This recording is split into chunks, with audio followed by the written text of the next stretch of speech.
Mast and Master. Meher Baba's work with the God Intoxicated, 1939 to 1947. Although the ashram for the mad, begun at Rahuri in 1936, was an important precursor to Meher Baba's must work, the main focus of the must work itself took place between 1940 and 1946. There were musts, or God-intoxicated souls, in Meher Baba's life prior to 1940, and he continued to have contact with musts for much of the remainder of his life after 1946. However, the years of 1940 to 1946 mark a period of extraordinarily intensive and focused work on contacting musts. Technically, one could say that Meher Baba's must work began in 1936 with the arrival of Muhammad, one of the 5 favorites, at the Rahuri Mad Ashram. There were other musts at the Rahuri Mad Ashram, 4 to be precise, and Muhammad was not the first must that Meher Baba worked with. But Muhammad could easily be considered the most significant must at the Mad Ashram. Muhammad not only survived all other known musts contacted by Meher Baba, but he continued to live at Mehrabad until his death on June 17, 2003, at the estimated age of 95. Our main thesis in this presentation is that, as mysterious as Meher Baba's work with the musts is, it affords us the most descriptive glimpse available of how Meher Baba understood his spiritual work in general. If we look at principles that are true of Meher Baba's work with the musts and take the liberty to generalize them to his work with other individuals and groups, we may discover that some similarities and insights emerge. In our video presentation last year on Meher Baba's Rahuri Ashram, we discussed the difference between mad and must states, the nature of the mental state of musts, and exactly how these souls actually came to be musts. In this presentation, we will shift our focus to the nature of Meher Baba's work with musts, why he expended such extraordinary efforts to contact musts, and exactly what these contacts amounted to the extent that such mysteries can be discussed at all. We will draw primarily on Dr. William Donkin's classic treatise, The Wayfarers, as well as on field research and personal communications with witnesses to Meher Baba's work with musts. According to Dr. Donkin, during the period of 1939 to 1947, Baba established roughly 7 must ashrams, and he conducted numerous must tours of such a complex nature that it becomes difficult to fix a number of how many tours there actually were. As Donkin explains in his book, there is no hard and fast rule as to what exactly constituted a must ashram, nor, for that matter, what exactly constituted a must tour. For example, Donkin says that from the beginning of his work with Muhammad, quote, Baba arranged to have musts constantly close to him by making ashrams for them wherever he happened to be, and musts were brought to these ashrams by various disciples for his contact. End of quote. Of the 7 ashrams that Donkin lists, 5 of them were established during the years 1939 and 1940. There were no more must ashrams established thereafter until 1946 and 1947. Meher Baba was far from idle during the 6-year interim between must ashrams, 1940 through 1946 being his most intensive period of must tours. Donkin explains that the term must tour is something of a misnomer, because during these trips Baba engaged in other work as well, As Donkin explains, quote, "On these tours, although we have generally called them must tours, Baba actually contacts four classes of people. Firstly, musts of all type. Secondly, those with hawa, seekers and initiate, advanced and adept pilgrims, i.e. salik-like pilgrims of all grades. Thirdly, sadhus and fakirs. And fourthly, the poor." The term must tour is, I believe, a justifiable misnomer because, although Baba admittedly works with four classes of people, the predominant feature of almost every tour has been the contact of God-intoxicated souls. End of quote. These technical terms, hawa, seekers, salik-like pilgrims, etc., are described in detail in Chapter 1 of The Wayfarers. In an effort to stay on point here, we will simply recognize that this is Meher Baba's own classification system, which describes the position of individual souls in relation to their spiritual pursuits. Donkin does go into some detail on the nature of the work that Baba did with salik-like pilgrims, sadhus, and fakirs, and the poor. However, for this discussion, we will focus primarily on Baba's work with musts. In terms of what was outwardly visible, Baba's work with the musts was much like the work he did with the mad at the Rahuri ashram.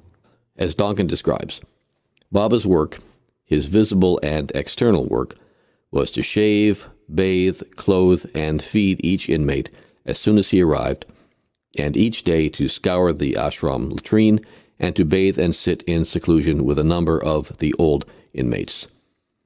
In this way, he would throw every ounce of energy into doing every sort of menial task and was, in fact, master of all and servant of all. End of quote. Meher Baba's purpose, it would seem, was to put each must in a relaxed, happy, and receptive mood. As Donkin explains, quote, "For some spiritual reasons of his own, Baba insists that the slightest whim of a must should be fulfilled." End of quote. Another quote, "On the evidence of Baba's own statement, we have learned that a must's moods have an important bearing on his usefulness for Baba's work." End of quote.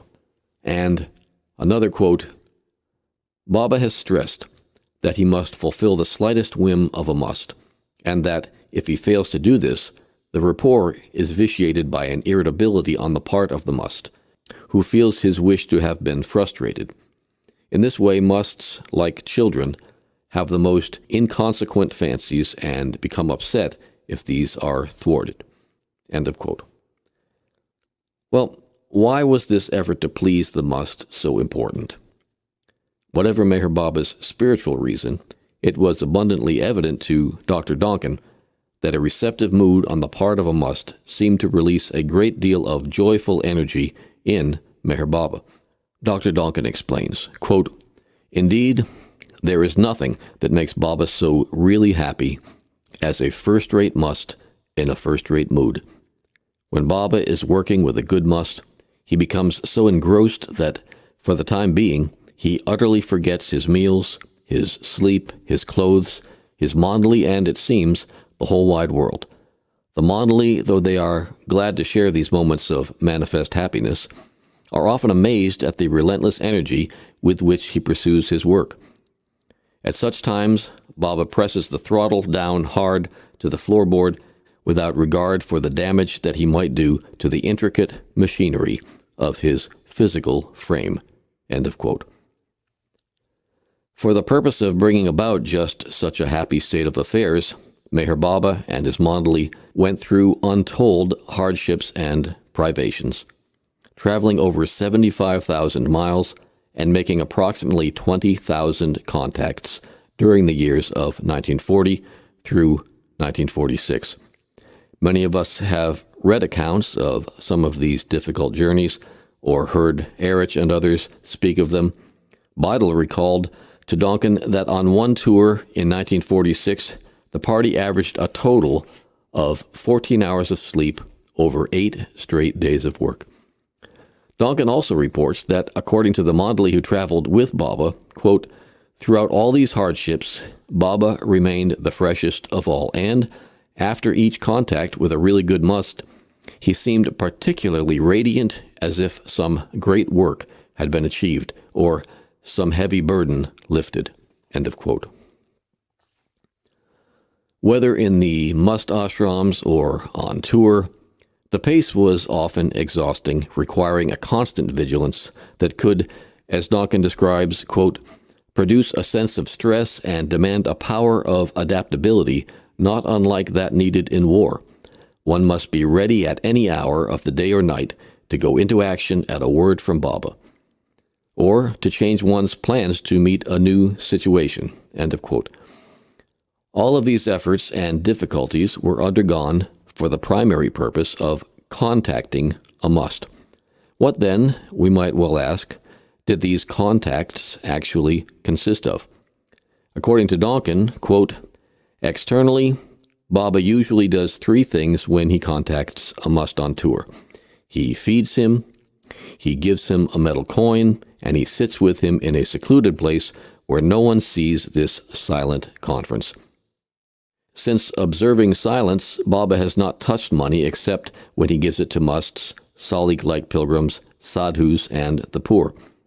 This giving of money is fundamentally not charity, but is a medium of contact, and Baba, particularly with musts, uses metal coins. He has explained that the metal in some specific way acts as a medium of contact.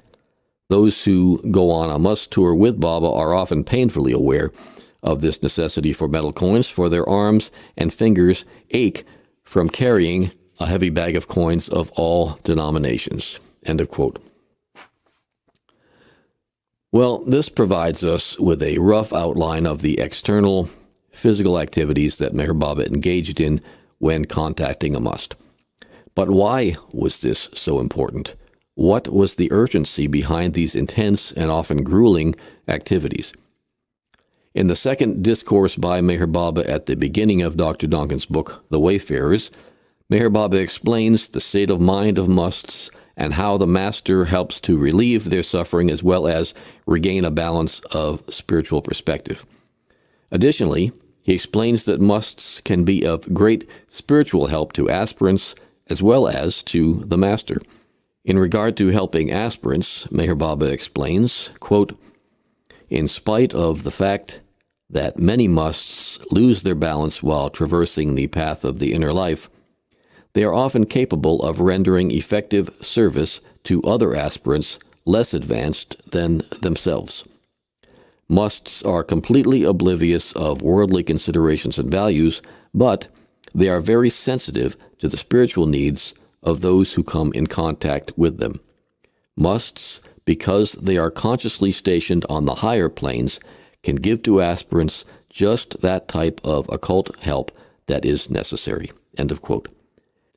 In regard to being of help to the master, Meher Baba says, quote, because of his being stationed on the inner planes, which are free from the limitations and handicaps of the gross world, a must can be, and often is, in contact with a far greater number of souls than is possible for an ordinary person. Must mind is a nucleus of conscious formations with innumerable and far-reaching links. A must can therefore be a more effective agent for spiritual work than the most able persons of the gross world. The must mind is also often used directly by the master as a medium for sending his spiritual help to different parts of the world. Very often, when the master is helping a must, he is also helping the world through him at that very time.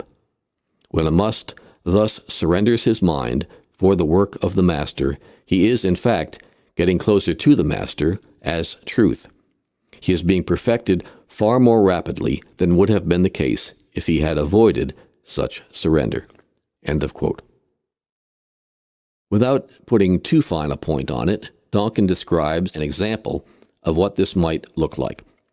In one instance, in July of 1940, one of the 5 favorite musts, Chati Baba, who had no contact with the outside world and, as far as anyone knew, never read a newspaper, began repeatedly telling Krishna Nair that the people of Europe were suffering greatly.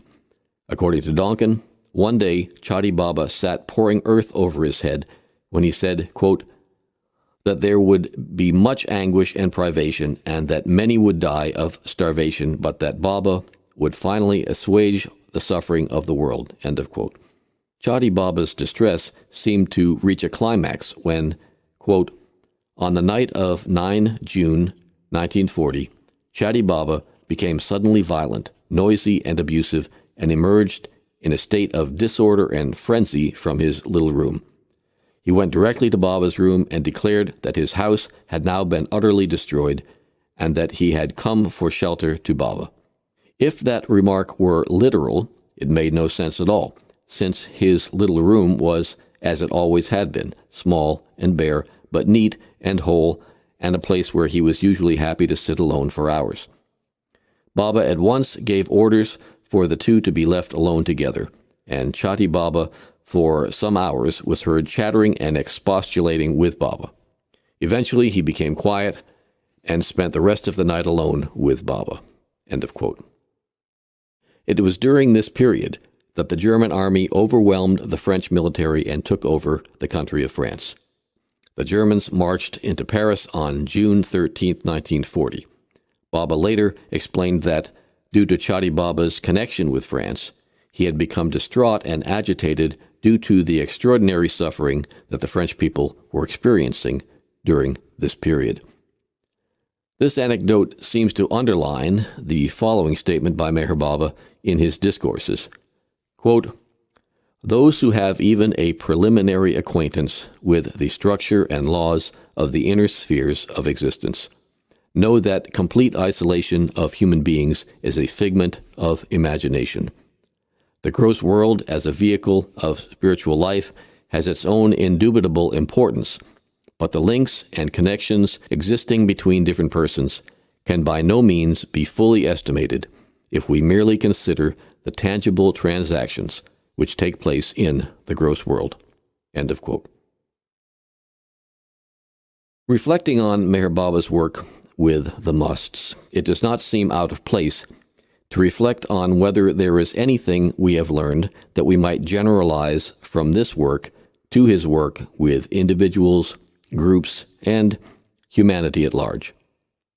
Meher Baba's sister Mani makes a remark in David Fenster's book Mera Meher that I find interesting. Joking about the difficulties Meher Baba encountered when working with his female Western disciples, she said, Baba worked so many years with the men Mandali, so many years with the boys, so many years with the mad and musts, and then with the women. Oh, to have worked with the women. Baba didn't say so, but he implied, never again. Aside from the humorous nature of these comments, I was struck by how easily Mani correlated Baba's work with the mad and musts with so many other phases of his life's work. Although Meher Baba never went into much detail about the specifics of his work with Mera, with the Prem Ashram boys, with his Western disciples, etc., he does provide a surprising amount of detail about his work with the musts. In his comments to Donkin, recorded in the Wayfarers, he clearly describes the need to put the musts in a good mood in order to make them vehicles for his work. In his two discourses at the beginning of the Wayfarers, he describes several specific details on how he can use the musts for his work, especially when they are in a good mood. I found myself asking, what if this is how Baba worked with Mera, for example?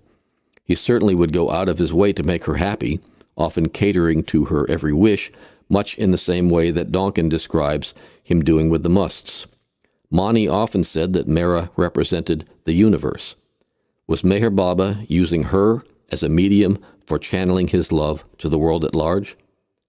The same questions might be asked in regard to his work with the boys in the Prem Ashram, the men Mandali, the Western disciples. One might also ask the same of the average follower of Meher Baba. We often hear people describe having experienced a honeymoon period with Meher Baba, where he seems to be giving the individual some special attention. Are these periods simply meant to prepare us for shouldering greater responsibilities in his work? Again, from the same discourse quoted above, Meher Baba says, "The unity and solidarity of the inner plane makes it possible for the Master to use his disciple as a medium for his work, even when the disciple is unconscious of serving this larger purpose of the Master. This is possible because the disciple, through his love and understanding of the Master, as well as his obedience and surrender, establishes a rapport with the Master and comes into tune with him. The Master feeds upon the love of his disciples and utilizes the spiritual forces released by them for his universal work. In this way, the Master is like the relaying station which receives a song only in order to broadcast it to the world at large. To love the Master is to love all, not merely symbolically, but actually. For what the Master receives on the subtle planes, he spiritualizes and distributes. Thus, he not only strengthens the personal links which the disciples may have with him, but also gives them the privilege of sharing his divine work." End of quote.